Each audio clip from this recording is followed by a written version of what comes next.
inspection. If they don't, yes, it's up to the landlord whether they want to send a breach notice to that tenant, and you're quite within your rights to send them a breach notice, or to let them go to the end of the tenancy. And this is, there's a lot of discretion used, because if it's a good tenant that's always paying rent on time, does it really matter whether there's couch grass growing in the rose bushes when you can actually rectify it at the end of the tenancy anyway? So at the end of the tenancy, we'll get a professional gardener in there to remove that couch grass, get it back to standard. The tenant pays for it out of the bond. Same with a stain on the carpet. You can send them a breach notice, you can, cause a fuss about it, end the tenancy or apply to end the tenancy, or you can just let it go. I prefer to let it go and deal with it at the end of the tenancy. Unless it's a pain in the butt tenant that we want to get rid of anyway. It's a different story. Okay, this is the act that actually binds tenants and landlords. So it basically says that the landlord must provide the property in a reasonably clean state. So reasonably clean means that what a normal person would consider clean. It doesn't really have to be professionally clean. We have it professionally cleaned right at the beginning of the tenancies because we want to get it back that way. So we're going a little bit, above the act. Conduct necessary repairs and maintenance. This is a huge one. This is a big one that landlords get caught up all the time. So if an air conditioner is not working, you can't just say air conditioner is excluded from the lease. We're going to reduce the rent by $10 a week, and we're not going to get it fixed, because they can ask you to fix it. And if it's not fixed, they can ask for compensation, and compensation for air conditioners can be anywhere from $100 to $150 a week, or even more, for the duration of the tenancy. So they can actually reduce it. They're really harsh and very trigger happy with compensation claims and landlords performing maintenance in a reasonable time frame. So that's a big one to note. Okay, allow for reasonable wear and tear means that you cannot charge for a carpet in these areas, the walk-through areas wearing out, because that's what the tenant's paying money for. Allow the tenant quiet enjoyment of the property. That means that you can't just use your key to go in anytime you want and make yourself a coffee or whatever in the town. Oh, we've had landlords do that 3 times in a week. We told her to go to another agency at the end. But the tenant needs to leave the property reasonably clean on vacating. Again, report repairs and maintenance. So if there's a pipe leaking behind a wall, they can't just ignore it. So they can actually be liable if they're not ignoring it. Something like termite damage. So termites in the woodwork. Termites can actually eat a house in 3 weeks. Now, agents go in every 12 to 16 weeks. You can't rely on an agent picking it up. The tenants are actually obligated by law to report anything that is going wrong inside the property. Pay rent on time, not use the property for illegal purposes, not bring anything unauthorised. That's all well and good. Okay, landlord's insurance. There are a couple of landlord specialists. It's really, really important when you've got properties, when you've got residential investment properties, that you use the right insurer. So don't use things like SGIC or AMI. They're not specialist insurers. They insure homes, like what people live in. So they're fine to insure your home that you're living, house and contents and all of that kind of thing. They are not very good for investment properties. There are specialist insurers. We've got one speaking next month.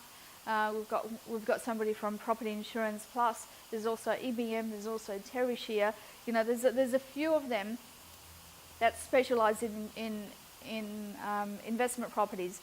The huge difference is that there is no excess applied to rent arrears.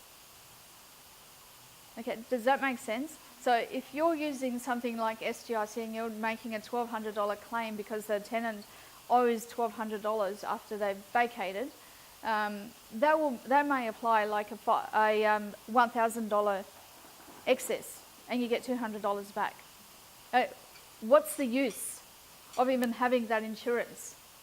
Whereas all of the specialist ones will give you the entire $1,200. Some of them will discount it by the bond.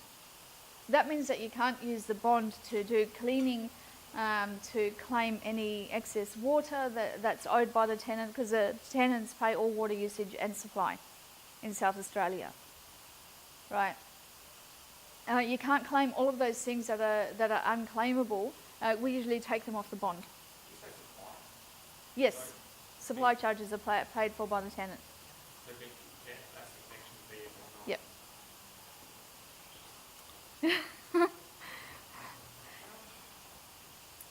Okay, so you need to use the right insurer. So even when you screen the tenants thoroughly and they're not on a database and they're earning a good income and they've always paid rent on time and you've screened the ledger and it's all good, what do you think causes people to go into arrears?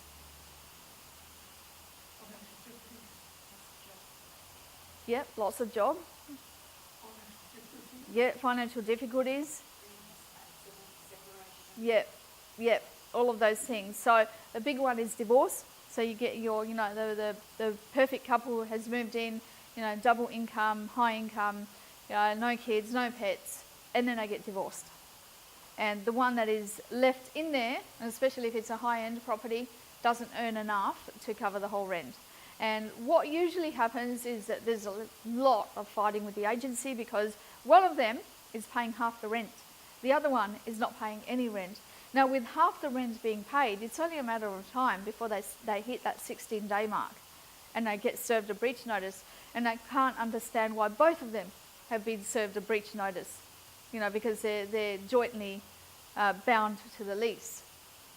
But we go down the path of evicting them, and then everything is claimed off insurance. Okay, does that make sense? So you need to have, landlord's insurance is only about $300 a year. It's not a huge investment for the protection that it gives you. And if like the picture that I showed you at the beginning, with something like that happening in a property, the financial risk to a landlord should be pretty much close to zero. We've had brand new property in Salisbury, newly built, so the tenants just moved in it for the first time. They were paying rent on time, but at the end of the lease, when they actually left, at our outgoing inspection, we picked up that they got a hot pot and put it straight onto the bench top and left a really big stain. It couldn't be cleaned off because it was actually a burn stain on there.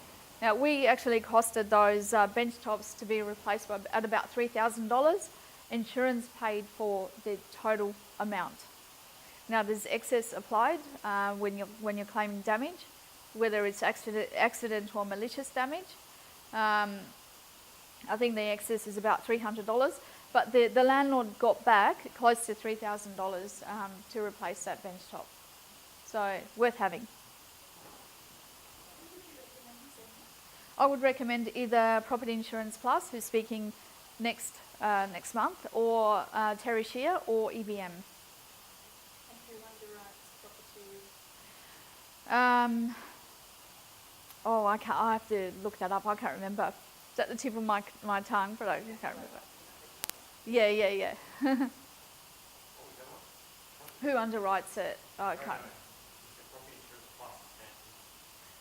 Terry Shear or EBM.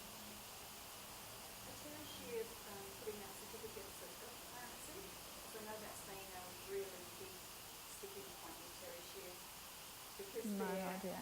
They underwrite under somebody else. You can't get a certificate of currency through it, and then the insurer won't do it because they're the broker. It's a pain in the neck. Oh, is that right? Yeah. Is that right? We just process claims through them, and they go through. Look, most of the claims that we process in our office are rent default claims. So, that a lot of the non-specialist insurers, they would have all of this thing, if a dinosaur walks through your property with a sledgehammer and smashes everything, then you're covered. You know, just things that are very, very unlikely to happen. You know, the amount, we've been managing properties for about 11 years now. The amount of properties that I've seen absolutely trashed, you know, where the tenant actually goes